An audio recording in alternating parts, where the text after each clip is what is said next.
లయకార్యము ప్రాణహరణము ధర్మమేనా అని అడిగితే నేనేం చెప్పగలను స్వామి? నీవు నీ ధర్మమును నెరవేర్చకపోతే ఏమవుతుంది? సృష్టి ధర్మమే తలకిందులైపోతుంది స్వామి. సృష్టి ధర్మం పరపీడనం కాకూడదు. ప్రజల సుఖ సంతోషాలకు ఆనందోత్సవాలకు సృష్టి ఏర్పడింది. నరుల పురాకృత సుకృత దుష్కృతాలను అనుసరించి విధాత వారి తలరాతను రాయిచున్నాడు.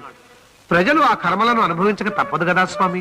నరులు తమ దుష్కృతాల ఫలితాలను అనుభవించుటే కదా నీ పీడనలోని పరమార్థము. లేకపోతే ఇందులో నాకానందమే ఉంది స్వామి. శనేశ్వర, నా భక్తులు సంవత్సరానికి మండల కాలం నీ 7 ఏళ్ల పీడనలో అనుభవించు కష్టాలన్నీ అనుభవిస్తారు. ఆ 40 దినములలో ఎన్ని కష్టములను అనుభవించగలరు? నేను కలిగించే కష్టములు శతకోటి. మధురసాలతో మత్తు పానీయాలతో రుచిగా భుజించే వారి జిహ్వపై దెబ్బతీస్తాను. దానితో వారు భుక్తి లేక అలమటించిపోతారు. నా భక్తులు సాత్విక ఆహారంతో ఏకభుక్తం చేస్తారు.